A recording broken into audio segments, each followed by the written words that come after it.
Welcome to the Zero Basis Points podcast, where we are officially crossing streams with AI for advisors. Mark, James, welcome. Thanks. Great to be And- here. Hi, George. Yeah, excited to have you guys. I think it's a special enough podcast for us to actually do the simultaneous sip together as well, because I know you guys are fans. So Absolutely. Here we go. there you are. Simultaneous sip. Here we go. All right, with that out of the way, Mm. you guys have been on. Well, obviously, James and I go way back. During my Maybe not obvious for everybody, but yeah, for you and Well, I. I was gonna say, like at Adapart, you guys were doing consulting around it. We've done a couple of mutual clients together, and then James has been kind of in the industry for a long time and been someone who I've bounced ideas off of. When I left Adapart, started my own consulting practice, and then obviously I think the first time we all met together with George was at T3 2024, which is kind of a inflection point for a lot of our careers with Arca, etc. And then Mark, obviously we've known you for a while, and we met you in Vegas at Advise AI in person. But I think, what you guys have been doing, and funny enough with our podcast, it kind of all was like, hey, these guys have a pretty good idea, obviously a little different in the approach as well. But we thank you guys for coming on, and we'd love to hear a little bit about what you guys do, how you guys are thinking about AI.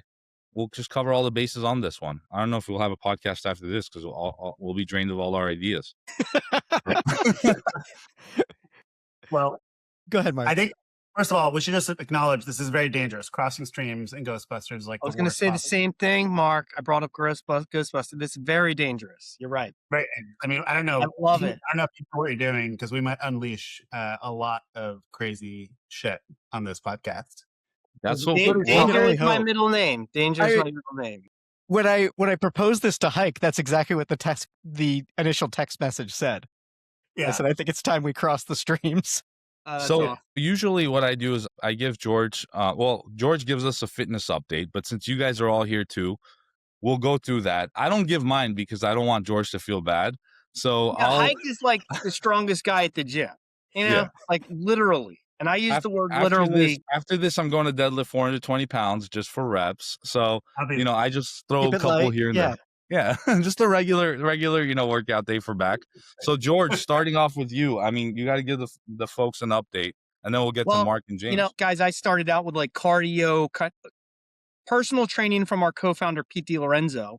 But so I would do like kind of 1 hour programs, like do this for 2 minutes, this for 2 minutes, this, and then finally graduated to weights.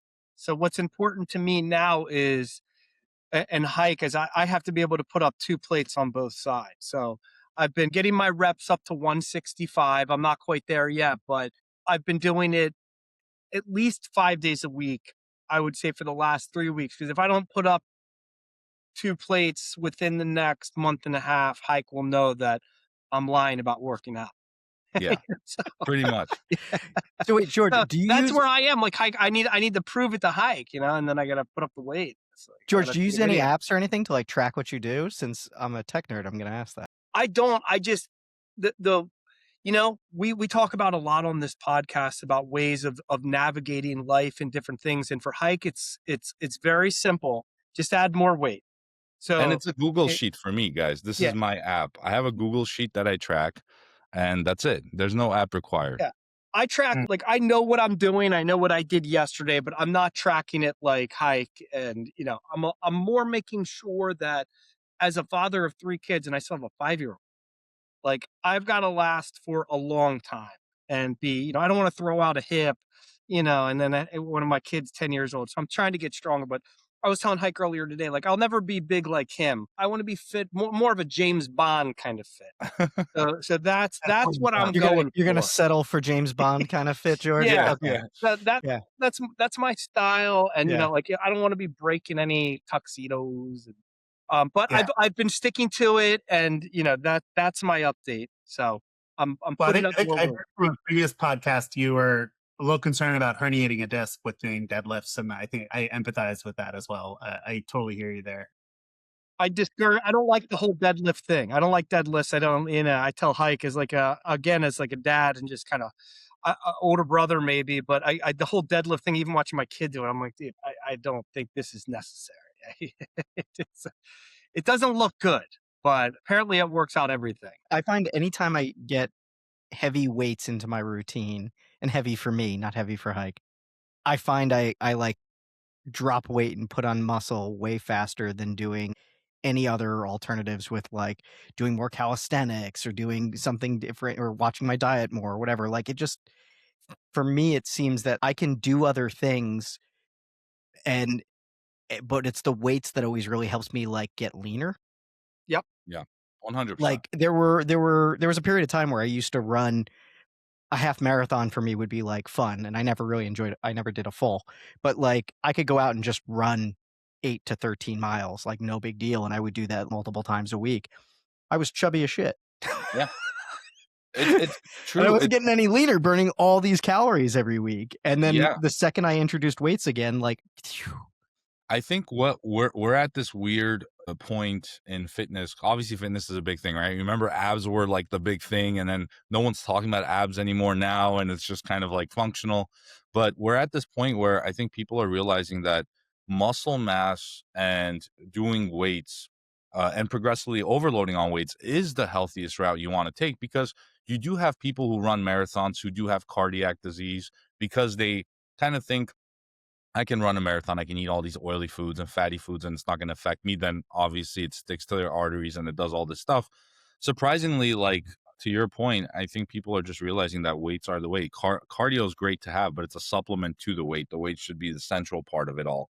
Or resistance training. You know, you don't have to pick up like deadlift 400 pounds, but you know, resistance training is what's really helping the muscles in the body. That's why I don't think we do it enough in our space, wealth management, or advisors, a lot of people. That's why I always love to remind them. We were talking about even at conferences putting up a bench press at like a booth and having advisors come up and get, you know, discounts off of ARCA if you can hit a couple use for reps. insurance again? Yeah, exactly. I was gonna be. I don't know if Joel will allow us to do something like that. People breaking hips, dropping it on their sternums. Yeah. So. Yeah, you get like a free subscription to ARCA if you bench 150. Yeah, but the number has to be high enough, Mark. It has to be like 3 plates or something crazy. You know, you can't just give you it have out to for do it free. something like related to like the person's body weight or something like that. You can't have just percentage. a number. True. Yeah, they would be handicapped. We've talked through this a little bit. Or grip strength. Hey. Oh, that's a good one. What is it? I had heard something, you know, full disclosure, this is not medical advice. I am not a medical expert, but I had heard something about grip strength was like the number one predictive factor in how long you'll live. Damn. So it's positively correlated, or okay, cool. All right. That's good news for you. Haik just found out he's the world's strongest man. That's financial advisors should use that with their clients to figure out like what they should plan for. You start with a grip strength, and then you figure it out. Mark, and actually give your update, but I'll dive into why I was asking. I'm surprised about the grip strength. Well, I was just saying on the resistance thing, I have heard if you're over 45, it's like more and more important to do strength training. I think Huberman had this on his podcast. He went into this. Now you guys all look like you're way under 45, so this probably only impacts me. But yeah, I mean, shifting from cardio. I'm over that one. Same here. I'm over. But I love that you just said that. You just made my day. We can wrap it. Yeah. I'm assuming most people aren't watching YouTube, so you know you can get away with it. You know. Yeah. But yeah, I mean, I actually had a personal trainer in my gym introduced me to a whole bunch of resistance and weight exercises because I was finding I was just doing cardio and not doing any of that. And I realized, you know, you basically you stick with what you know usually, and you have to break out of that and really force yourself into doing something different. And so I started doing that. Yeah, I live in Marin, and the thing to know about Marin is that it's a little crazy when it comes to exercise. So I go to these like high intensity training classes, you know, and so you have like, you know, 30 people in the room, they rotate, they do the strength and then the cardio. Most people there are like 20 years older than me. So they're like in their 70s. They're way more fit than me. Like these are people who like do dawn patrol and go mountain biking in the morning. And so, you know, you see the weight distribution and like, you know, their weights are heavier than my weights. So it's pretty wild. Of course, they don't judge you, but they do smile at you, and they're judging you in the California way. Of course, sort of yeah. And so, yeah, that's generally my regimen. I do the high intensity stuff, and I'm doing a little more weight training now going forwards. I don't know. It sounds like based on, I listened to a couple of your previous podcasts, sounds like you guys have some weights in your houses. Is that right? George does, yeah. I didn't. Yeah. Okay. Yeah. So I think that's actually really crux because, making the time to go somewhere 5 days a week is generally complicated for a lot of people. So yeah, I think that's crux. There's a little before the pandemic, I used to drive to the gym 5 days a week, disappear while the wife gets the kids awake and off to school, and then shower at the gym and get ready and go to the office, like just disappear for that whole part. But then in the pandemic, that's where we shifted the kind of like getting enough to be able to pull it off in the house with the weights and the treadmill and stuff like that. But I think sometimes like I have a gym membership that I need to use, but because I don't have like a sauna and all the things the gym offers. But sometimes having it in your house, like it was hard for me to get started because it's just like when you're at the gym, it's a little bit more of a routine. Putting on the headphones, there's other people, there's your crowd that you kind of get assimilated with, and I loved being there at like 5:30 in the morning. Loved it, and being at the gym while the sun came up. That was my favorite. And where I work out in my house, there isn't sunlight, so it's just like so. I do like going to the gym, but yeah, making it at home doesn't necessarily make it easier though, but it's just because you still have to commit and just do something that you don't want to do, and I think that Haik and I talk about the importance of that all the time and like a balanced mood. And when you're like doing stuff in a startup and just all the stress and the cortisol, like you have to make, weights a part of what you do and cardio. Well, I obviously the thing I was going to say about the grip strength is the other day actually at the gym. So I go 5 times a day. 5 times a day, 5 times a week. Try to do it. Imagine I don't do anything else but the gym, Mark. No. Yeah. I'm there basically 5 times a week at a minimum, and obviously I have like the schedule and whatever. And I always tell George about progressively overloading. So if you can hit all the reps and sets that you should be doing that week, increase the weight next week and try your best to get it same amount. And so a guy approached me. He's like, he had one of those grip strength measurement tools, and he's like, hey, are you interested in like checking it out? It was one of the personal trainers at Equinox, and I was like, sure, never done it. So I tried it once, didn't put too much effort behind it. It was like 175, which he was impressed, and I was like, oh, I didn't really put too much effort behind it. Let me try it again. Did it with a little more, not max, and it was 187 and 187.5. And so I came back, I was telling George about it, and I'm like, I don't know if that's high. So I looked it up. Apparently Eddie Hall, who's the strongest man in the world, has it at 195.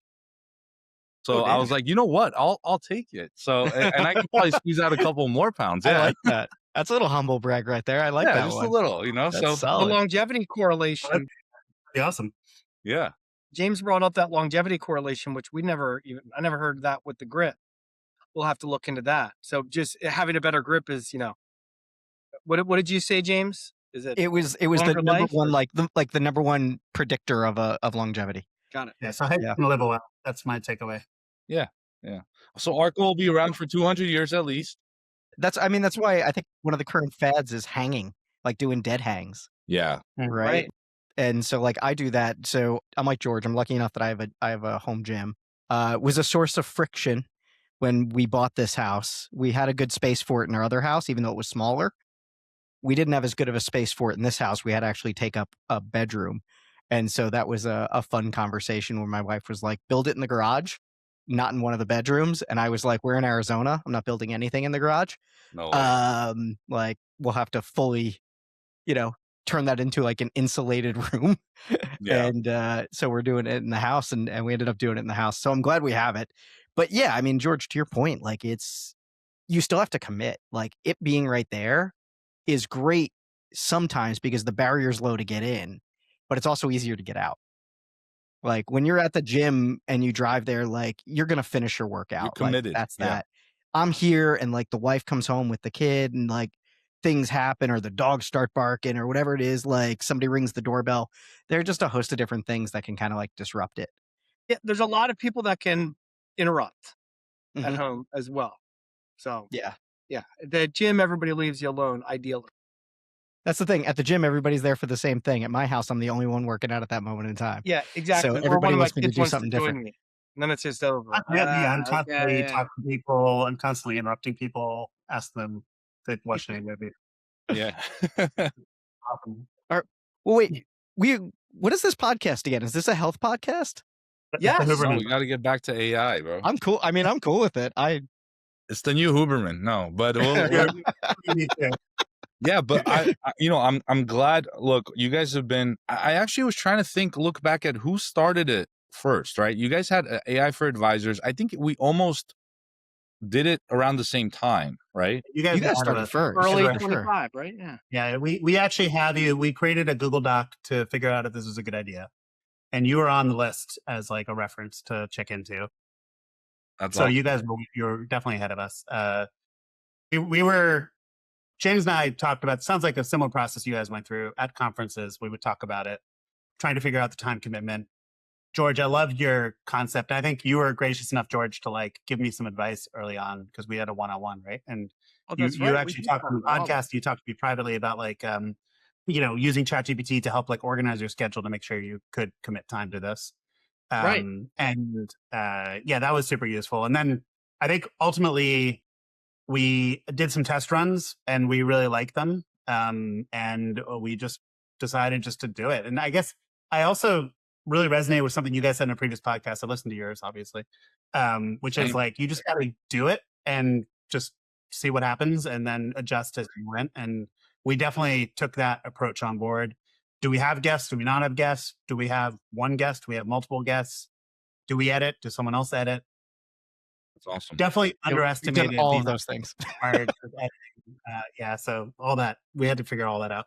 When we first started, it was just the two of us. I think you guys brought on really good guests early on too, and I think that was smart. For us, we had a long kind of period where it was just George and I, and as much as we have to say, it's like, at some point you're like, hey, I would love another, insight from someone else. And so we started bringing on guests then, and we've started trying to kind of stay at a schedule of one where it's us and then one with a guest or multiple guests and then one where it's back to us, just kind of checking in. And that's worked well so far, just looking at how everything's kind of resonated with listeners. But, you guys have over 100 subscribers now. I saw, James, that you posted that, which is awesome. I mean, for podcasts like ours, which isn't very general, right? Like you're not going to have someone who's going to listen. Everyone worries about health, right? Everyone worries about all these stuff, but for wealth management and AI for advisors and stuff that we're doing is so niche that I think it's a big accomplishment. Dude, if we hit 1,000 subscribers like ever, Yeah. I'll be so excited. Like 100 was a real milestone, and that's just on YouTube, but still, like 100, same thing. Yeah. 100 may not seem like a milestone for most who are like, oh, I got a podcast, I got 100 subscribers, like, but yeah, for something that's like niche like this, it is. But the thing is, like, I don't think our subscribers is accurately reflecting like how many people are listening. 100%. Because I get inundated with messages, and I just had Mark a few months ago told me he I met my first fan. Like somebody came up to him like, you're Mark from AI for Advisors. And I just had that happen with an entire table full of people. And one of the people at the table pulled out his phone and showed me like, look, I subscribed to your podcast, blah, blah, blah. That is awesome. And like the other ones were like, wait, you're that guy? Oh yeah, we listened to that. I've listened to 3 episodes. So like that was really fun. That was over at the Advise-On conference, and like a whole table started being like, yeah, we know who you are. That's awesome. And I enjoyed that. That was a lot of fun. I had my first run-in with a fan. It was actually George's friend out on the street here in LA.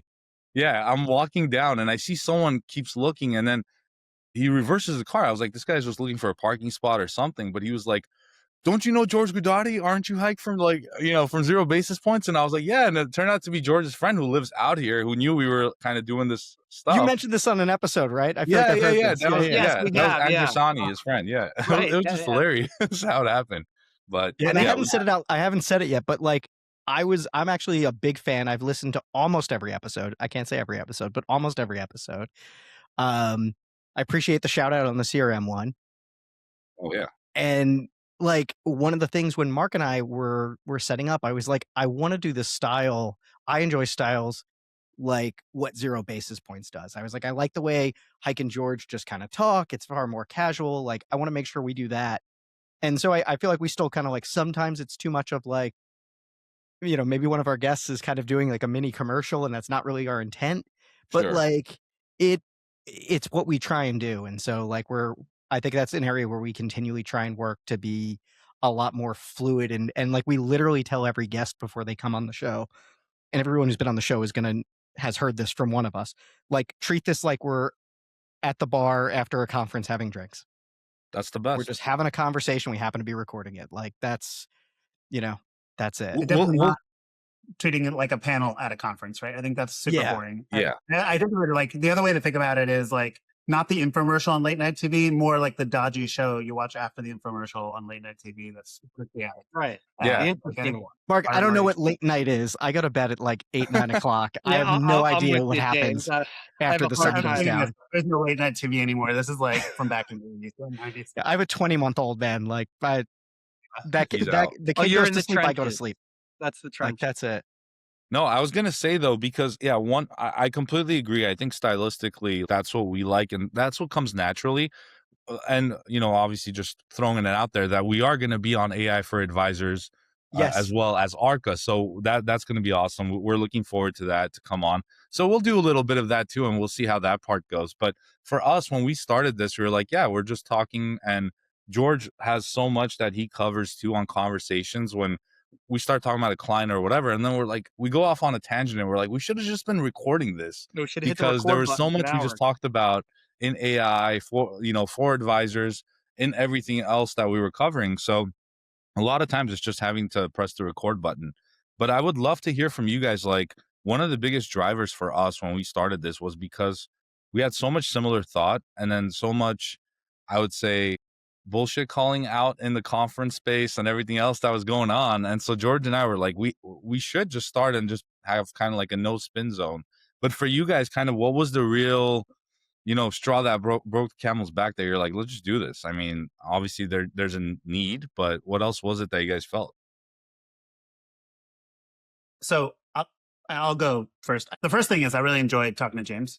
I've got to say, like, I think similar to what I you're enjoy talking to you too, Mark. Yeah, likewise. We enjoy it. Yeah, you got good chemistry, obviously. Yeah, you guys do. No, but I think it's like you're like, hey, it might be good to do this in a different way because we were having really interesting conversations. I think the second thing is a lot of stuff I was listening to felt like showcase pods and just like totally rehearsed, super boring, frankly. And like, I just think that's undervaluing the medium. And there's like so much more.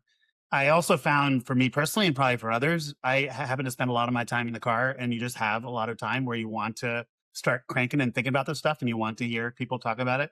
And there are a lot of tech and AI podcasts out there, and I listen to a number of them. And some of them are fantastic, but actually, it was nothing covering this topic in the way that we thought we could cover it. And then finally, we thought there should be something for builders, not just advisors. Like, I think there are people, and I think Joe Moss started getting a crew together, and like, I think with the Kitsis map, in T3, these conferences are places for builders to come together, but like actually sharing more in real time, like what's going on and what's changing, and taking like a no bullshit read on like what's actually happening, what's not happening, felt like a really useful thing to put out there. Nice. Yeah, kind of when you get the vibe that like nobody's talking about what you guys are talking about. You're like, we might as well be. It feels like your conversations are the tip of the spear, which I always say to Haik. So we might as well hit record and publish this. Yes. So, and James, a couple things that when I was thinking about this podcast, like the CRM stuff, I would love to talk about because I understand your POV 100%. But the other thing that I would love to talk to you guys about, like from your AI perspective and like looking across the last couple of weeks, like when we talk about what's happening in the industry and what we might talk about at a conference, like what is it called? Cantwell, like Aaron Klein just released. Yeah. So that, and like at first it was like a burst, and then now it seems like it's quieting down of just kind of the noise he was making on LinkedIn. And I mean, I'm sure it'll keep up, but it was like on my X feed too. It's like everywhere at first. But then also love to know your thoughts, either one of you, on Altruist's news that like may or may not have moved markets. And I don't know if you followed that, but that was, it lit up LinkedIn like Claude is lighting up X right now. It was like so it was interesting. So I mean, as far as I'd love your guys' perspective on kind of what like is a Cantwell taking market share from the note takers? Is note takers like a very scary thing to be selling? Haik and I have called it a race to the bottom for a long time because we think it'll be native to the tools like a wealth box that just has a note taker. So yeah, I would love to know your guys' thoughts on those from kind of an AI for advisors perspective. Yeah. Here, We I'll haven't even jump in really talked first. about this I yet. know, Like we share the text. Like, have you read this? Well, yeah, but we haven't really gotten into it yet. I know Mark will probably have plenty to say on the note takers, and I'll comment a little. Firstly, on the Altruist news, right? And for those who don't know, Hazel, the AI assistant that they bought, rebranded, and continue to build out. Now they've added in some tax planning, and they announced that, and Schwab and some of the other major custodians had some not so awesome for them stock movements, and something like 20 billion in market cap got like wiped out. And so yeah, I actually just earlier today watched Jason Wank on CNBC talking about that a little bit. I'm kind of curious, like, not even just with Altruist. I mean, we could certainly drill down into that, but like, I'm sort of taken aback by these sudden, Claude Cowork got announced, and like primarily CRM stocks, but software stocks like suddenly took a shit. And now Altruist has had Hazel for a bit since September. They launched it at Future Proof during the demo drop, and then like they come out with the tax planning, and all of a sudden custodians are like, or the market's reacting suddenly to this. And it's like, this isn't brand new news. I mean, like, yeah, this is a new feature, but they're building a vertically integrated custodian with a complete wealth management solution. Like, who didn't see this coming? I'm not saying I knew they were building a tax planning thing, but like, they're going to build tax planning, estate planning. They're going to build everything in the stack, right? So I don't see why this came as a surprise or why markets should have reacted the way they did.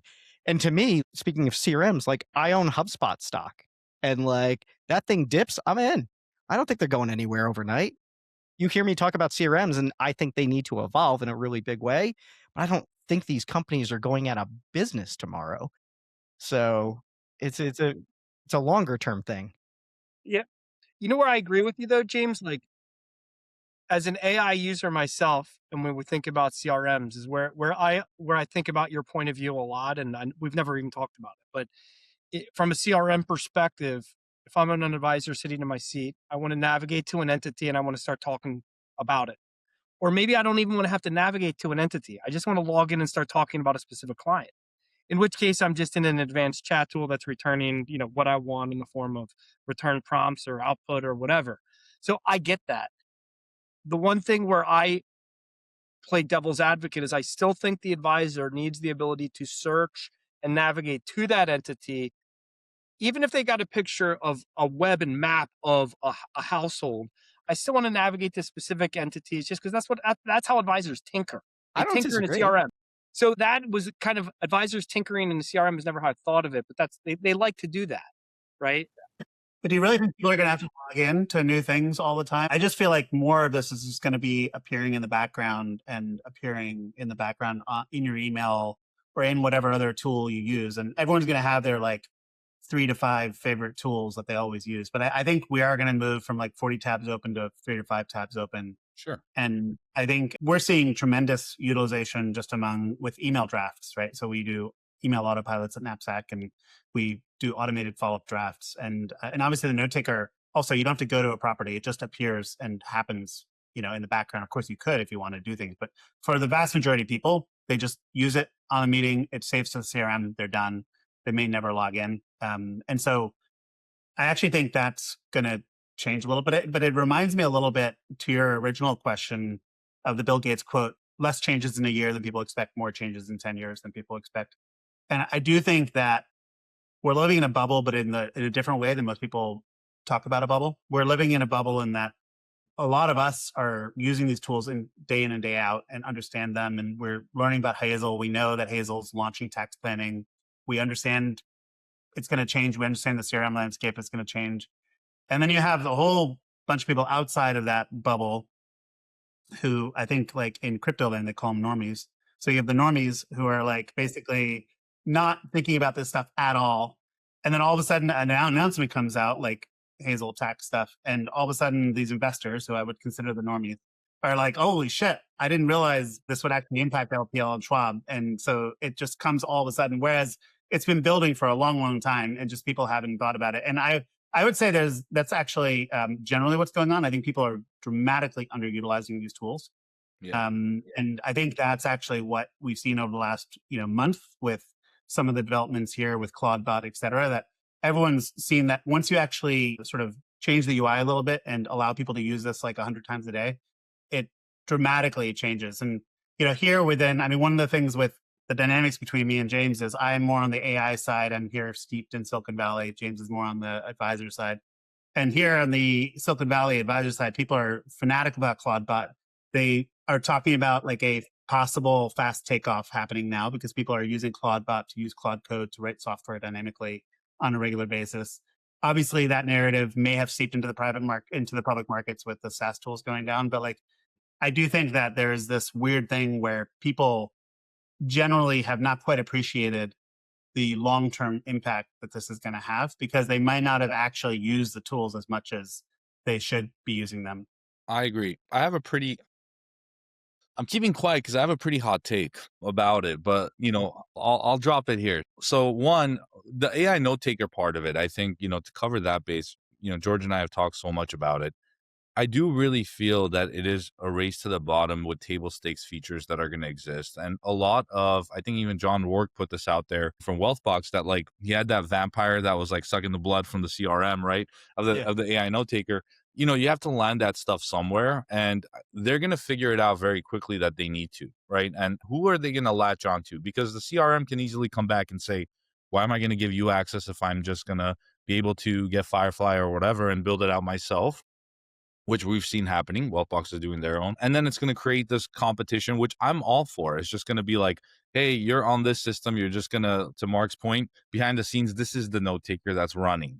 Someone else, why would I go out and get something else for a couple of features? And there will be some parity at some point across them. So I think like with Contio, Aaron Klein's going to definitely use his network a lot to drive that, but he's going to top out at some point. You have Jump, you have Zox, this new one that's come up, Nevis, that did kind of a funding round itself. They're talking about workflows, but it's a lot of it's coming from the note taking side.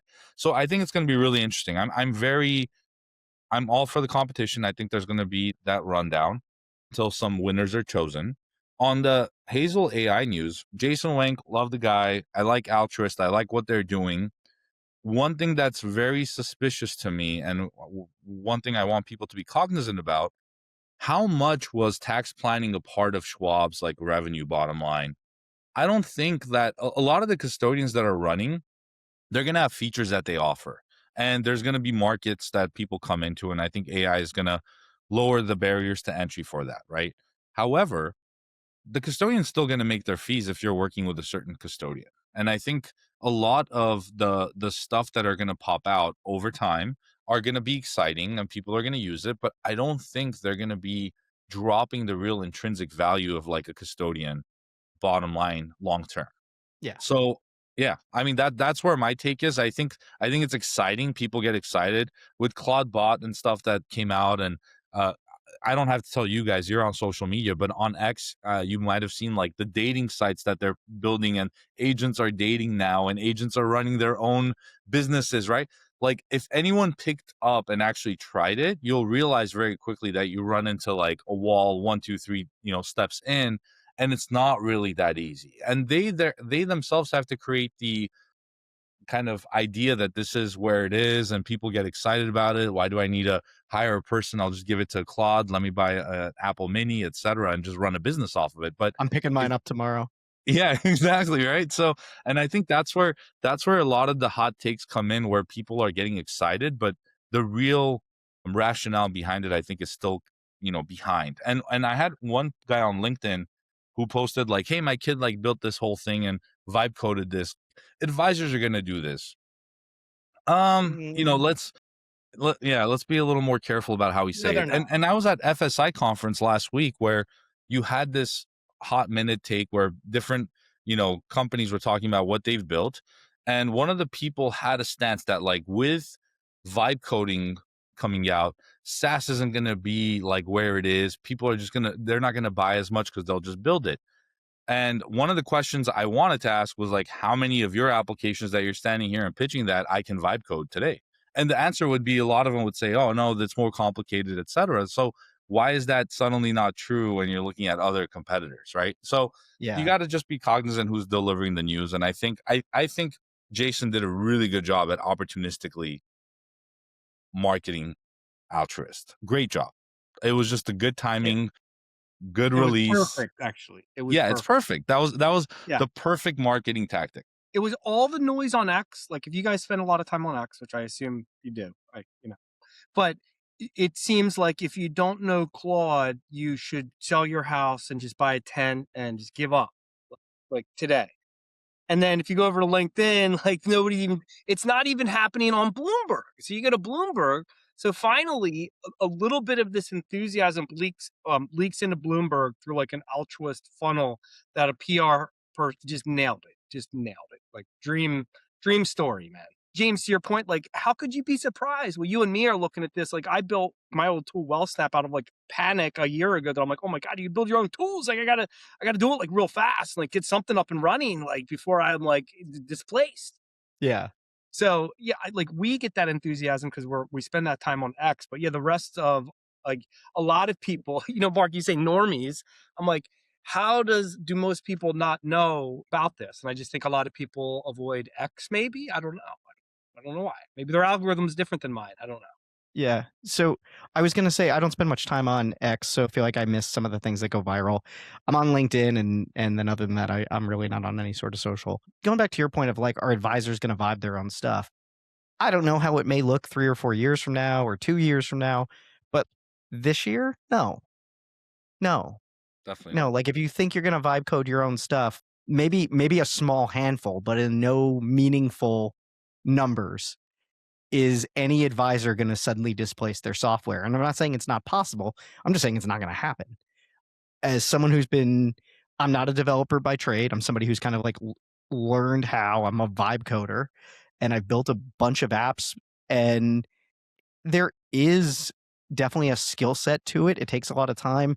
You still have to understand how software is built and the process. You still need to understand setting up like a dev environment and how to publish apps and whether you're doing a mono repo or you're doing separate repo. Like there's still a lot of things that you have to learn.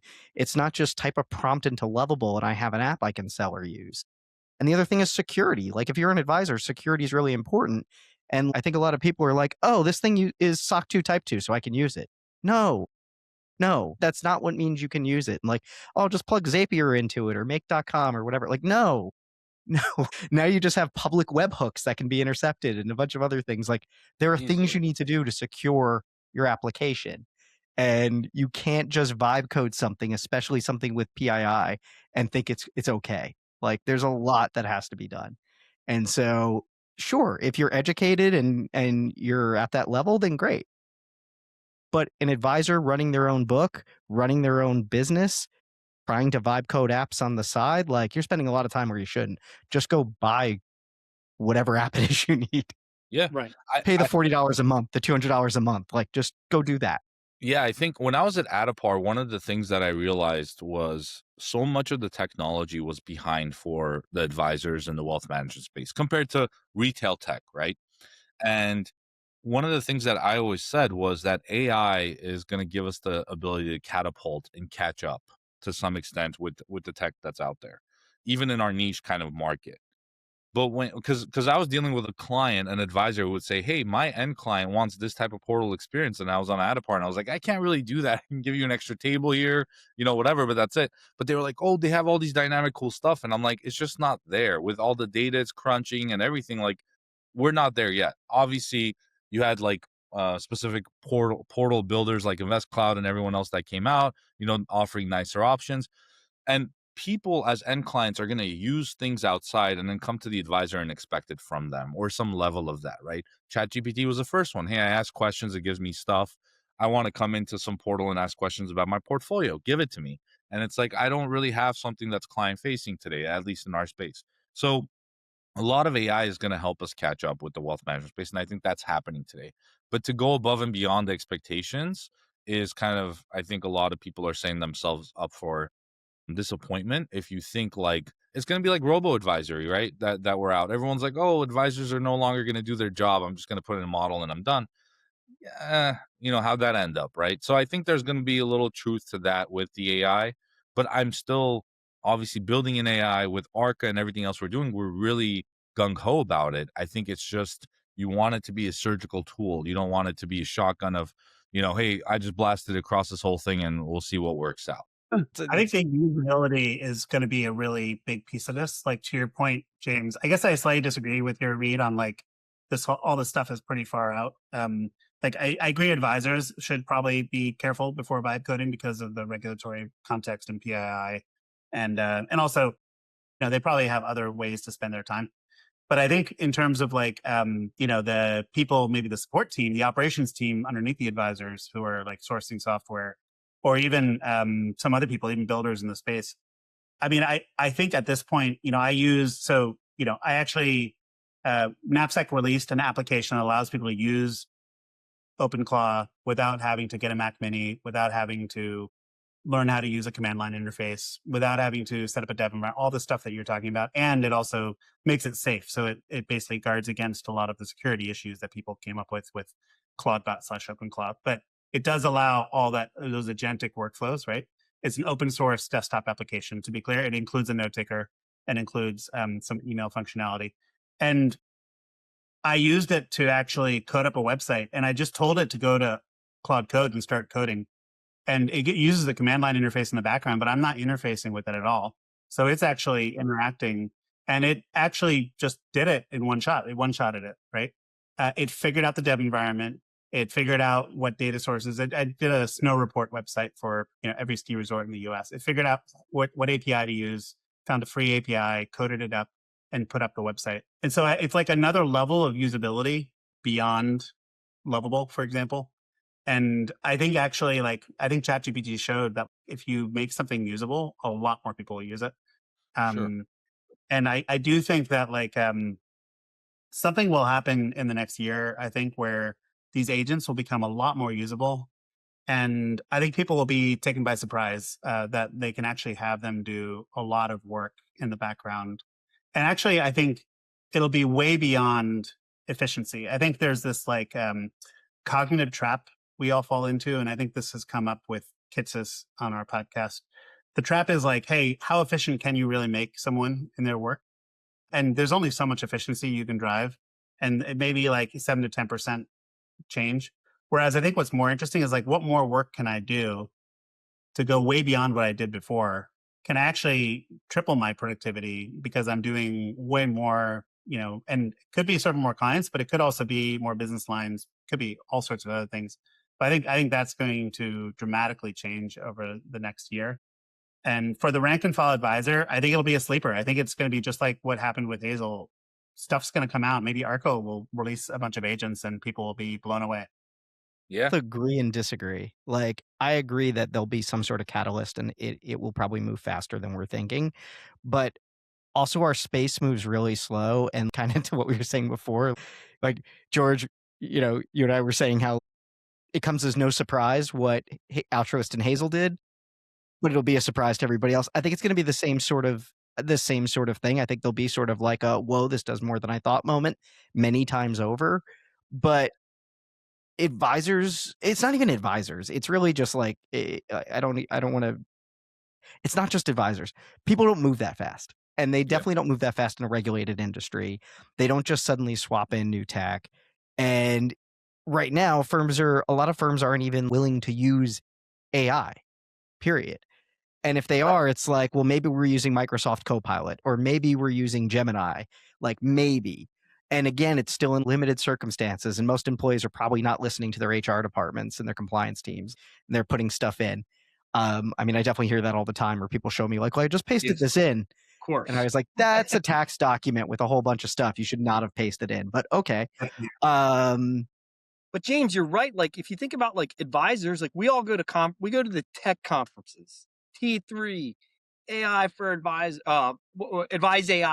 Yeah. AI for And Advisors conference coming up. He just gave you an idea. Yeah, you just dropped it here. right after the zero basis points one. No, but when you look, there's like, let's say 300 advisors at these conferences, maybe 6, more likely like 300. Versus these big broker dealer conferences where there's thousands of advisors. If you go to that conference and look at those advisors, you're like, well, yeah, now I can see why nobody's using AI. It's like most advisors are like my dad, you know? So I always did a Haik, like they need to start adopting it. Like I talk about use cases on this podcast, like I coach my daughter's basketball team. I got an email at the beginning of the season with a roster, another email with the parents' email addresses, another email with the schedule. So I use SuperGrok. That's XAI's tool. So I could just go into SuperGrok, say, I need a lineup for this week's game. I need an agenda for this week's practice based on last week's practice. And it'll reference those 3 files and give you output that when you sit down and try to make a lineup for a kid's basketball game, it'll take you half an hour. But if you do it in Grok, it takes you 2 minutes. And all of a sudden, I've got 28 minutes now. And that's, where Mark, I think people are going to start identifying efficiencies like that really would have taken me something else like an advisor might do where they're looking at a multitude of spreadsheets to reconcile them that would say that really would have taken me like 4.5 hours. And now it's 9:15 in the morning and I'm done. So I think that will be, I think a great path to adoption will be just use it in your own life. So at least that way you can even intelligently talk to your clients about maybe ways that they can use it, but free up time in your own life, and just start building a relationship with AI. Because what I said in the webinar last week is it really does allow you to be more human. I don't have to sit and do this thing anymore. I can go and do something else. So Yeah. that's, I think that those simple use cases in the same way I say with like crypto, just buy a little bit, open up a Phantom wallet, move money around, just know how these things work because that's how everybody's going to expect unless crypto goes to zero next week. That's how that's how expectations are going to be that quick with the next generation. It won't Yeah, go I to think zero. the settling in that you're talking about is really important. Like I actually had a couple of conversations with wirehouses this week with people who are joining their AI steering groups. And so this is really fascinating to me. These are household names. I can't say who it is, but like basically they are quite aware of AI. These are sharp people, but they have not actually been in an organized way trying to figure out what to do. I think this particular firm has approved Copilot, but not even a connected Copilot. It's literally just like the side application where you can upload a tax document and you're okay that it's not going to go out to the wider web. It's literally the worst possible AI tool you could use. I'm happy to say that on here. I think you're right. Yeah, I think I agree with that. Yeah. Yeah. So like it's just fascinating to me. And of course, and then I asked, like, what do you use personally? A lot of these folks are using a lot of tools personally and are quite sharp and aware. And it feels like there's like this familiarity that has to build over time for people to actually make the mental leap. Okay, we're going to really have to spend time on this. Because maybe the core issue, and this is maybe a way it's similar to crypto, is like you're not solving something that's broken necessarily. There's not like an urgent need. It's more of like an acceleration where you're saying we can make life easier for you and take down things that you may not be totally annoyed at, but you're slightly annoyed at. And I think that's a bit of a harder sell initially. Let's simplify this. This is a question I have for the three of you, and I'll ask myself the same question. But what is the single biggest barrier to firms adopting AI in their practice with the assumption that not most people, but with the assumption that a lot of advisors and firms know that it can be powerful and I think transformative fundamentally for their just organization? trust, like they don't trust it because they haven't interacted with it and built that relationship, so that's why I say you've got to start building the relationship. Or they don't trust, like what aspect of that do they not trust? Is it? First of all, I think a lot of people, I don't think a lot of people have been exaggerating. So what is real and what is not is like people are really trying to figure out like, okay, who's really using AI? How are they really using it? So I think that there's a lot of people trying to figure out what's really real for sure.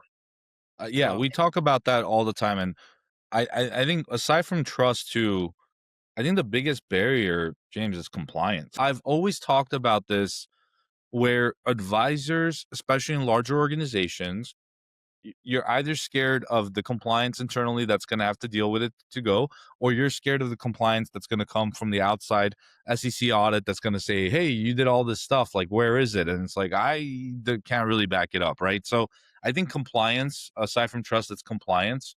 That's the biggest one. And I think, Mark, to your point and George's point, what is real out there is definitely something we've touched up on. Like, a lot of people will come in and say, hey, it's doing this type of stuff.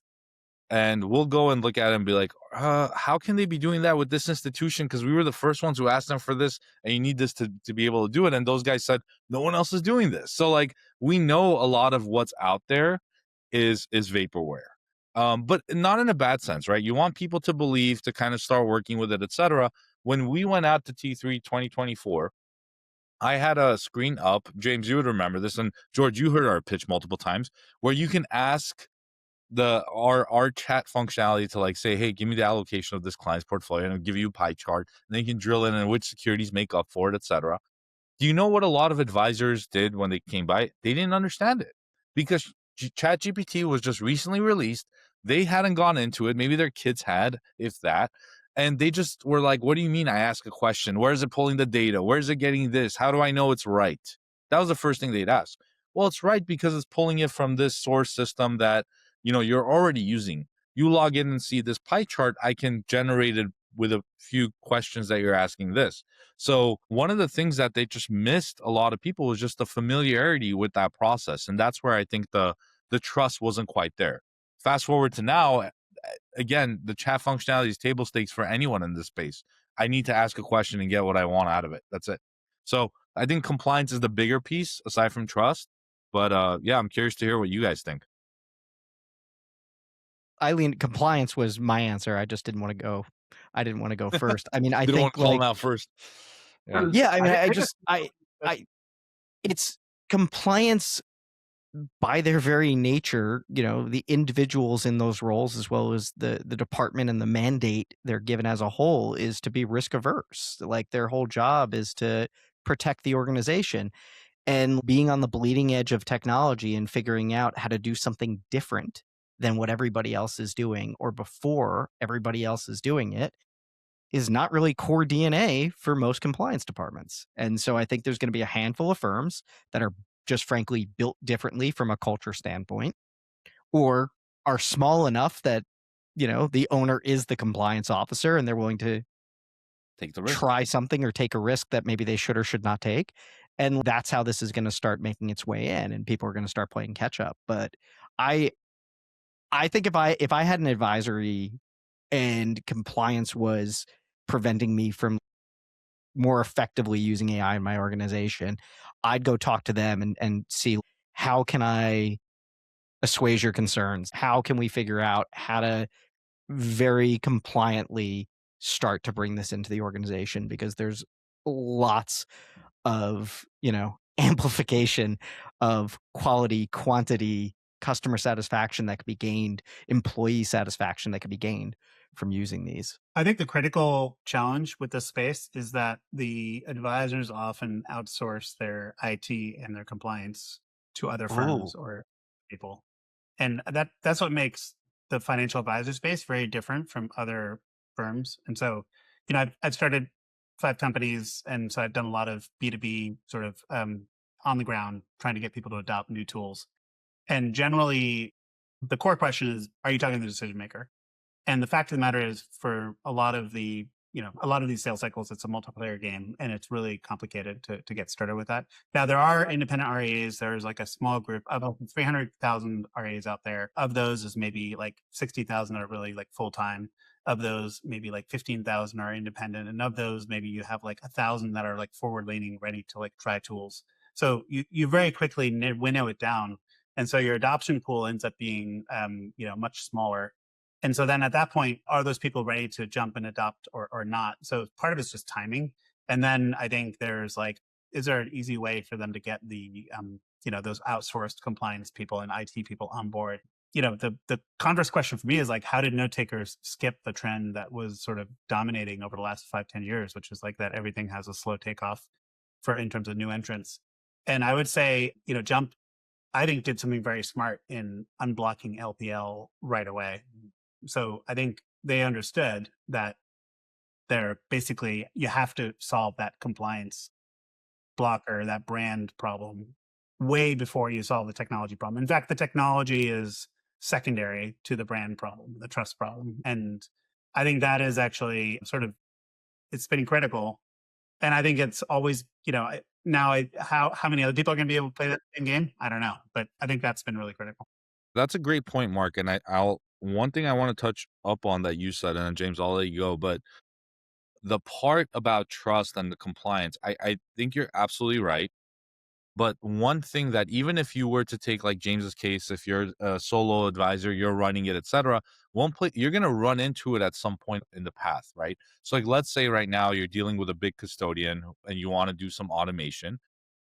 Even if you are okay with it, you're not afraid of outside compliance, that custodian is going to come and ask for certain stuff or start being like, well, now that I know that that's not you actually hitting the APIs and doing it, or it's not human, you got to do this stuff. And therefore you get a blocker. And I'm talking out of experience here, but obviously we overcame that, but still, a lot of things start coming up.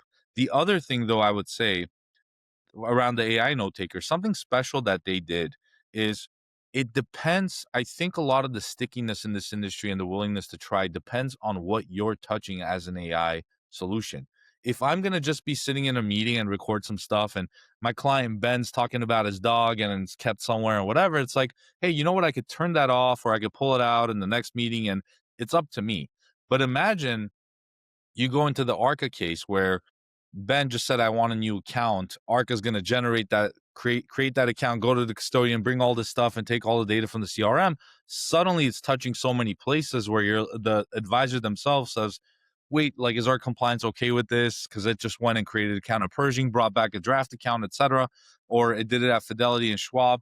That's where the more stuff you touch, the more complex AI is, where I think really that's the bottleneck that a lot of people want to solve for. It's a much bigger hurdle to overcome. And that's why AI note takers, I envy just the space they're in, because it is hey, I can plug in and then I can jump out. And the advisor's like, hey, I can turn it off and on whenever. But if you have something creating 1,000 accounts, per day that's running in the background, then you're like, this is awesome. This is really useful. It replaces a lot of the tedious tasks that my people are doing that I want them to focus on more interesting stuff. But you're touching so much across the tech stack that it raises a flag. Everyone's looking at it and are more rigorous. But yeah, James, sorry. No. And I'm just going to go a different direction than what I was going to say before. But I mean, I know that's not an impossible barrier to get past. And so don't we just kind of handle that any way we handle automating things? You do it, and maybe not the same tactics, but it's a concept of like, well, we monitor and we do spot checking and we do like an approval process before it moves all the way to completion, like a human in the loop, right? There's always things that we do. And that goes back to George's point of trust, right? So yeah, it's all over the place. And what you're doing is you're doing like a trust and verify, like, okay, let me check that it opened these 10 accounts, right? And then I feel more comfortable that the other 90 I'm not checking are good. Right? And so, I mean, that's how even when it comes to SEC audits, that's how some things work, where it's just like you have to spot check a certain percentage because the reality is like you can't check them all. And then certain applications come along and they're like, no, we can check them all. Yeah. Yeah. Right? No, we did check them all you're because absolutely a human right. doesn't have to do it anymore. So like that was a question we asked like Larry Shumbras about Archive Intel when he was talking about like some of the email monitoring they do. And I was like, do you think regulations are going to possibly change? Because they were written assuming a human had to go through this.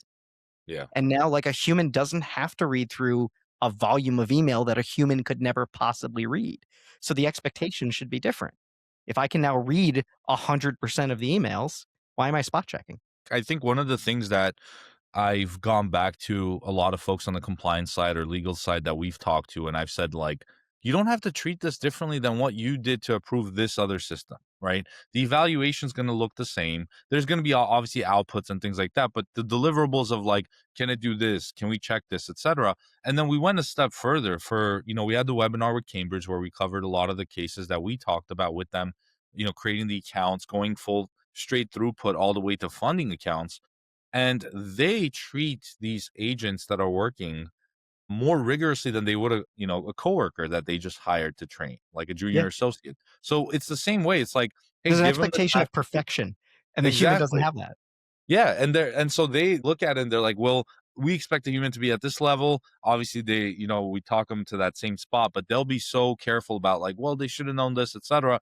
And we've gotten 100% on most of the agents they're using and trending towards that. But it's so exciting to see that for a human too. They're like, I'm being really rigorous more than I would as a human, but it's still doing it. So I'm like, it boils down to not being that different. And that's what the compliance department has to understand. You're hiring a person, background check, evaluation period, blah, blah, blah. Same exact thing. Let's not like scare ourselves with too much info at this point. So, James, I love what you said, just that point about lack of supervision, because I'm aware of a case that's happening right now with a large broker dealer, none of our clients, but where an advisor sold a client an unsuitable investment. $2.2 million, the client's going after this specific advisor. If the broker dealer cannot prove supervision or sufficient supervision, they're on the hook for part of that fine or all of it. So like if you have AI in there and you say, we are 100% supervising every word, we look for every trigger word you ask for, we listen for it every 30 seconds. We go into the PST bucket, whatever they want to say. But that's a great point on how you could mitigate something like email supervision, because that hits broker dealers real hard on those fines. So Well, and that's where like that's how the compliance department can work for you. Like, look, if we adopt this, let's look at the things that get better. And so like that wasn't really something I was completely thinking earlier when I made that point. To be fair, it's something that's kind of coming to me now as a result of your comment. Yeah. But like, why not look at it through that lens of like, look at how much better we could be at compliance if we had these tools. Now, if you trust them compliance, great. Let's go use it elsewhere. Yeah, like a lot of people have like, let's say a Smarsh, and I've never used these tools, but I've had to integrate with them over the years. But I need to be able to search for anytime the advisor might use the word guarantee or something like that. And then you need to prove like how often you're doing this. But yeah, you could totally just automate something like that. And maybe they already do. I don't know. But to completely mitigate that risk, fully protected, it's like an insurance policy. Here we are talking about this. What I tell Haik, we're on the tip of the spear talking about these concepts, So yeah, that's great. I think it's actually when the compliance people are going to start using these tools, we're going to see a lot more adoption. I actually I realized there was this challenge maybe a year ago. So I joined the National Society of Compliance Professionals, and I actually went to one of their meetings in Chicago to actually learn more about how they're thinking about this, right? And it was really fascinating because ultimately, I found there was a lot of concern about AI use, but there was no specific reason for the concern. So there was just discomfort, right? And it was very, very vague. And I guess when really pushed, it was like, we don't know what the SEC will do. We don't know what the ruling has not come down. We don't want to get anyone into trouble. It's easier just to not do this. And so it's not something we're going to focus on. But then as soon as I showed that you could actually create ADV reports automatically using AI tools, the tone completely changed, where they basically were like, I could use this? I could use this? Well, actually, I don't care what the SEC has to say. I'm all for it. Yeah. That's awesome. Yeah. But I think this is some of the points, and I made this point, I don't know, a year plus ago, 2 years ago, whatever it was. And like, I know we always compare AI to robo advisors, and this is the same thing. And maybe in some ways that's a valid comparison, but to me, it's a lot closer to when we moved from on-prem software to the cloud. It was a matter of like, I mean, I can remember working at the software company I used to work at, and them being like, no one will ever want to have data in the cloud. Like, our industry is always going to want it here. I remember that statement being made hundreds of times. And it's like how wrong we all were, right? Like, no, it's virtually all in the cloud now. Like, who has local server rooms? Who has that? It's all virtual servers. It's all in the cloud. We've got real comfortable, seemingly real fast, with taking data in a secure room and moving it to a data center and multiple data centers that we have absolutely no access to. And it's all of our critical infrastructure, right? And so now people are like, you're going to give that to an LLM? You're going to give it, like, your data's already in the cloud. Your CRM's in the cloud. Your portfolio management system's in the cloud. This rebalancer was built in the cloud. Like, what do you own? What is in your, like, oh, well, it's a private this. It's like, did you set it up? Is it your data center? It's not yours. Yeah, I agree. You just pay the bill, you rent it. Yeah, It's all and rented. that's I think they don't have that comparison because it's been there first, right? And they're already used to it. The people are coming into that environment with that there. This is something new and that scares folks, and I think it's unfounded for sure. And we'll get over that obstacle, just like you said. It's not something we can't overcome. We've overcome it in the past. I think where you see that adoption is, to Mark's point, one, when people personally feel that they can use it in their job and it makes it easier. And then two, generally when business starts becoming a risk, at risk. If you have a competitor who's using it and is, capturing clients that are moving from you because they can have a better offering, when they're, and that's what's just naturally going to happen. And I said this on a wealth management article for the outlook for 2026. I said, whoever was using AI in 2025 is going to see the ROI in 2026. Whoever was testing it out. And I stand by that statement. Whoever was willing and took the risk to do it, I think in 2026 we'll start seeing the fruits of their labor, for sure. I don't disagree with that at all. Yeah, agree with that. Bring it back. I know we've been talking. I feel like we're gonna have to do this again. I know we're already at an hour. Well, the good news is we are doing this again. It'll just be we are doing this again on you guys' side. We haven't even gotten dangerous yet. I know we're just easing into it. But I was gonna ask you guys. I mean, obviously, AI for Advisors. You guys have been doing an awesome job of getting folks and guests in. But what's next? Are you guys thinking about the conference, as George alluded to? Because we've been talking about a zero basis conference. But what's kind of next? What do you guys want to do? And what's really some of the fun stuff that's to come for AI for Advisors? I'm sure we cross listeners, so there's a lot of people who are in both, but would love to see where you guys see it going from a podcast standpoint, offering standpoint, simplified, Kitsis map. What are you guys gonna do? I mean, I'll go because I don't think I have a lot to say. I don't think we have plans to take over the podcasting world here and start doing conferences and things like that. I'm open to seeing where this goes for sure. We get some really great guests. We've been really thankful for that. For sure. We're at the point now where we have to be a little bit more, I don't know, selective. We're getting lots of requests from founders with brand new companies, and it's like, that's great. We're very excited for you. We're happy to talk to you. But the idea is to talk about what's going on in wealth. And if you're doing something really interesting and you're already in the market, that's different. We're not here to kind of help everybody get launched. And I don't know that our listener base is that big anyway. But yeah, it's just been a lot of fun. I mean, getting people on like Michael Kitces, Jason Wank, Jason Pereira, Larry Shumbras, Reed Colley. We've had all these great people. And then we have services folks like Ben Olson, right, who's always got interesting takes on stuff. And I wasn't on this one, but Mark did one with Joe Moss, and we just went on Joe Moss's.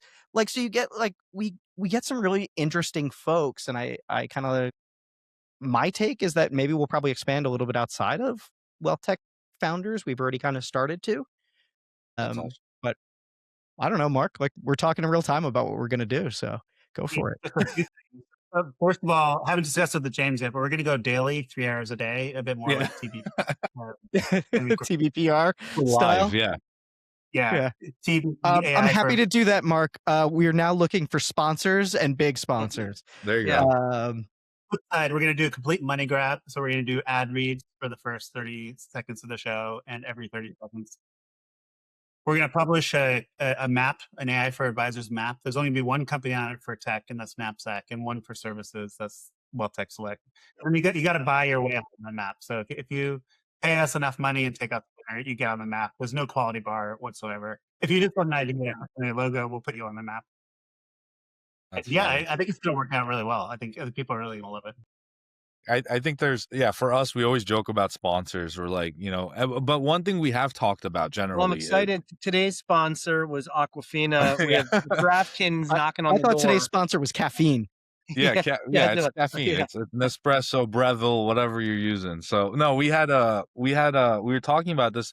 It's funny. George has really good takes about stuff, and one of the things he sent me the other day was Carson Group, Omani. He was on the Forbes list. He talks about, obviously he went through like a spiritual experience, and he's talked about it and very vocal about it.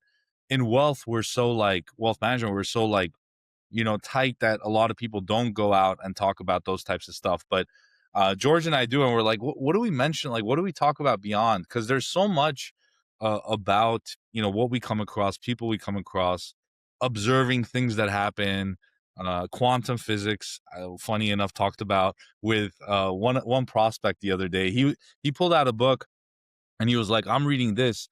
And I was like, I'm reading this other book called Beyond Infinity by David Deutsch. Definitely recommended for those who haven't read it. And so we go back and forth, and he's like, do you think it's by chance we're talking about this? And he was talking about being like a super observer. So there's all this fun stuff we come across, and I'm like, well, is this the right format to do it? But to George's point, you just got to do it. You just got to talk about what you love talking about. In our space, we talk so much about like perfect polished advisors, perfect polished solutions, and we don't talk about people enough, like the real characters. And I try to bring that. I don't try to not filter myself. I just don't have any filters. I do my best not to curse, but we have Ron Carson changed his name to Omani. I have a very good idea of how that transition went down. I'm fascinated by it. And I think the entire industry would benefit by hearing more about how people who have been entrenched in our industry are seeing the light, as opposed to being focused on everything that we focus on in wealth management, which sometimes sometimes it's a drag, when we're just focusing on everybody's, a growing RIA using the best technology, and it's just, it can be stressful at times, but how do we become more human and get above that? And Ron Carson Omani is doing all sorts of cool things to bring in leaders in our industry to his new ways of thinking. So Mike and I talk about where our podcast, say it again. Inquiring minds want to know, why do you think he changed his name? Like, what do you think the story is behind that?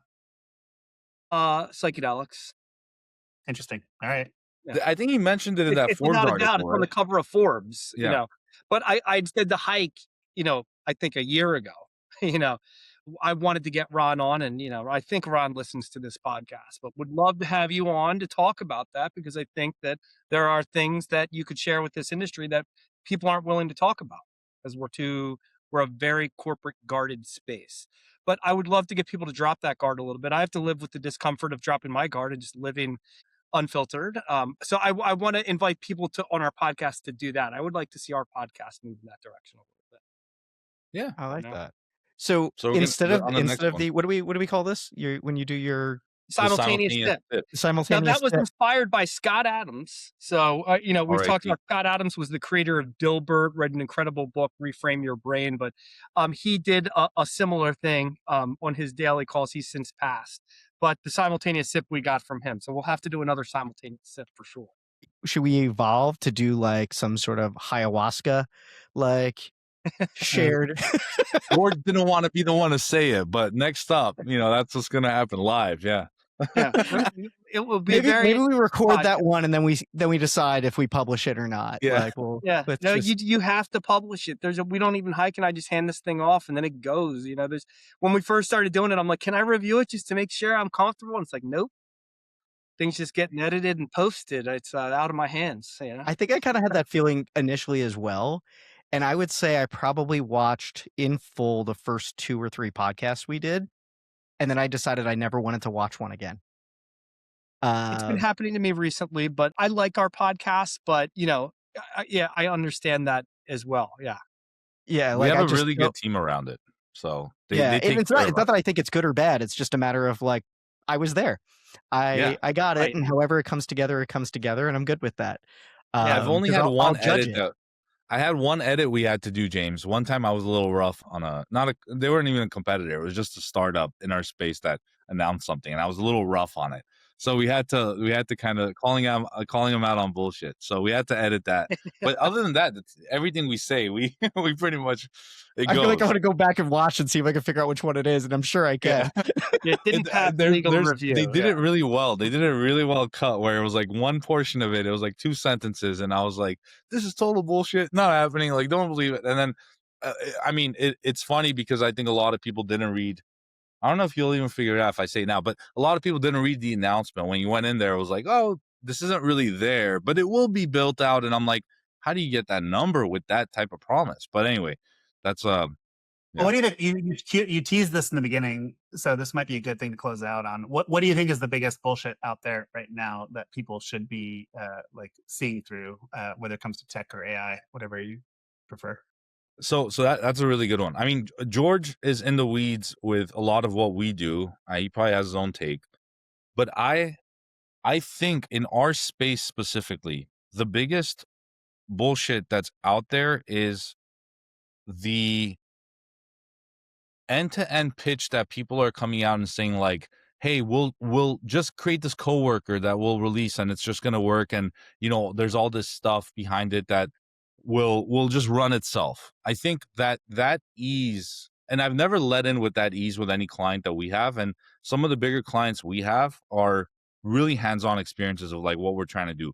We're in Arca, and obviously I think we'll talk about it more on your guys' side from the Arca standpoint, but we come into an environment and we say, what's the bottleneck that's really holding up a process, or what's something that you guys want to get rid of from a human hand standpoint, make it more machine and have an agent run it. And I've said this before, I don't know on the podcast, but definitely on with prospects, we approach it as like the Palantir in the wealth management space. We like using AI in certain places where it makes sense, and if it doesn't, we're going to tell you this isn't something you're going to have to use it for, right? It's not a wide stroke that we like to take, but the level of detail we get to with our clients, there's no way so many other companies out there that are pitching like, hey, this is available, are doing it quite to that level. And I wish it was called out more so, because I like where people believe in AI, but I hate that they then go down that route and get disappointed and then think like, hey, AI is BS, period. No, it's not. It's the level of investment you need to make and be ready as a firm, as an advisor, to go down this route, because it looks very different when you're in the weeds and doing it versus from the outside. Cambridge is a great example of that, and I think they did it on the webinar. They said you just got to be ready because their company invested with people, with dollars, with effort to make these agents that they're seeing work at 100% functional. And they had to come back and give us feedback, and they had a daily call, which George is on. So I think it's the bullshit is that it's so easy. It's not. AI is gonna come in and play a vital role. I think we need to be more honest about the effort it takes to actually be useful and invest in it. I want to piggyback on that because took on a couple of new clients recently. Almost all of them are having me evaluate some different solutions for them. And I do lots of demos anyway, but when I do a demo just for my own knowledge, I'm looking at it through a far more general lens. And while I ask some tough questions, I generally think I'm being a little more polite. And then when I'm doing a demo on behalf of a client, I'm trying to be as critical as possible, right? And looking at it through their specific lens and their specific need.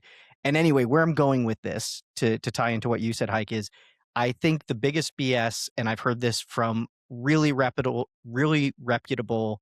AI tools lately, is when they're saying something like, oh yeah, you just turn this on, you plug in your docs, and it can answer any question that you want, and you can do this, and you can get a real quick picture of like where the client relationship is, or you can get this or that. And when I ask like, how's it configured, and all the history, all the email, how are you sifting through that? How are you determining when they were married, divorced, and married again, which one it is, right? Like if their wife was mentioned under 3 different names, which is their wife? Well, we're using the most recent or whatever. And it's like, well, the most recent what? Because do you have all the communication, right? So what if the most recent thing was a phone call last week? Do you have that? I think like they're setting the wrong expectations a lot of time. I think they're overselling what it is. And there is a lot of configuration, I think is the main point. You'll get generic results with things that you can just set up in an afternoon or just click and, connect. Things that require some more thought will get much better results. And things that don't have full context will never get the best results. Doesn't mean they're not helpful. Yeah, and one thing I'll say too, on top of everything I said that's bullshit, the BS in our industry, everything is not agentic in AI. It doesn't need to be. So if you generated a summary from a call, that wasn't an agent that does summaries. It's just a feature on top of the, recorder. You have the AI note taker, etc. So like that's what we consider agentic. What I know George does is execution. Like, can I actually have it working? And can it Yep. go across a tech stack? And that's what we do. When I said, it's a larger investment on behalf of our client and ourselves with development. But if you can take a document, you can go and open it in their books and records. You can go all the way to the custodian. You can put in the transfer form that they filled out and actually fund it, and then come back and say it's done. That's agentic. Yeah, that's a real agent doing work. And I think that's the bullshit that everybody's using agents, saying they have agents doing work, and it does everything. I don't hear Most anybody of the talking most of the time, about it doesn't agent. actually do work, right? It doesn't What's that? actually do the work. It most of the time it just summarizes and doesn't actually do. So It's it a doesn't feature. actually save you And enough if you have time. an agent who's really doing work across a multitude of systems, you have to mature that agent. I'm teaching my son to drive. He's a permanent driver. And you have to drive with them at night, through the snow, through the rain, highways, back roads. And if you don't do that, then you're not deploying agents. And so the fact that people are not there talking about agent maturation leads me to believe that there aren't that many people deploying agents, because it's not unlike a human resources department where I've got a bunch of people. I said they got this skill set. You can lease them, send them to your office, and every day I'm going to get a report on how well they're doing. Nobody even talks about that on X. So how many people are really putting agents with boots on the ground, executing them across multiple systems? Not that many. I feel like we're one of the only ones that are actually really doing that. And to actually really be doing that, you can't be outside of our space, because there are just so many rules. If you're dealing with a hybrid firm, an advisor who's just in Wealthbox who wants to do something, an advisor who's transitioning, submitting paperwork through the home office, the agents can understand that these are the things we need to do, but the amount of variables that hit them upstream before they take everything downstream is so robust that training is just such a big part of deploying agents that nobody talks about. And I know we're almost at time, but before we jump, guys, Mark, really quick, and James, Mark, you go first. Biggest things you like and biggest thing you hate in the industry, and then you guys are free. Well, I would say biggest thing I like is the people in the conferences. I think the industry does a great job organizing really good conferences, and generally very curious people who are obviously a lot of independent business owners, right? So, people who are really interested in growth and interested in personal growth, which is fantastic. Biggest thing I hate is, I think there's an excessive, it's the multiplayer thing I was talking about. People like actually not making decisions or not being willing to try things. I mean, it's an excessive risk aversion, I think, right? My take is if someone is SOC 2 type 2, you should try them on their free trial. And if it doesn't work, it's fine. It's okay. I think for some reason, there's like memes out there that if like someone's not charging, then they're using your data for advertising or something. And I think that's just BS. And ultimately, people just need to get over that risk aversion and try these tools. And if they're not trying them, they're not going to learn, and they need to learn. And you don't need to swamp your day. You could just try it, a little bit every week, and you're going to learn a lot. So yeah, that's where I'm coming from. I like it, James. All right. Well, I'm gonna kind of share a similar what I like. I really think there's a lot of cooperation and collaboration in this space, especially and I'm talking about this more from like a wealth tech perspective than from like necessarily an advisory perspective. Not to say it isn't true there, but I live more on the wealth tech side, and there's just people are very willing to talk and engage and tell you what they're working on, and open to introductions to other firms and partnerships and ideas, and so I'm pretty impressed by that willingness of people to be giving of their time and really do that. There's more than one thing I dislike. I think here's one thing that I kind of dislike. And it doesn't impact me directly, but it's something I see all the time. There's a decent amount of gatekeepers that control access to some critical integration points. And sometimes it's a little bit fraternity, sometimes it's a little something else, but the areas where you don't see more breakthroughs are largely because people are blocking them. You talking Right? about They're doing e-money? these. What's that? You talking about e-money? Yeah. No, and I don't even mean like a closed off. I don't even like Okay. a vendor who makes a decision to just be closed off is different, right? And I think, frankly, they're sealing their own fate. Like, enjoy the revenue now, take your profits, and sell the company. But I think that's fine as a business model for short-term success. But it's more so the ones that are like picking and choosing who they sort of like and want to work with from an integration standpoint, and they're preventing others who have a better solution from succeeding in the marketplace. And I'm not going to name names, but like I think there's just some. Well, we chose to partner with this firm, and now we're going to do an exclusive, whatever. Right. makes sense. And now other firms who have a better solution can't solve for it because a custodian, a wirehouse, an RIA platform, whatever, has made a deal with one firm, and it's not really in the best interest of the industry.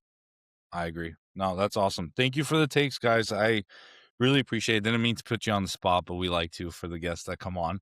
And you can put us on the spot when we come on to yours. Yeah. But I think we crossed streams successfully. I think we'll do a couple more if you guys aren't against it. It seems it was a lot of great, fun. man. We'd love I to could have you keep on here. going.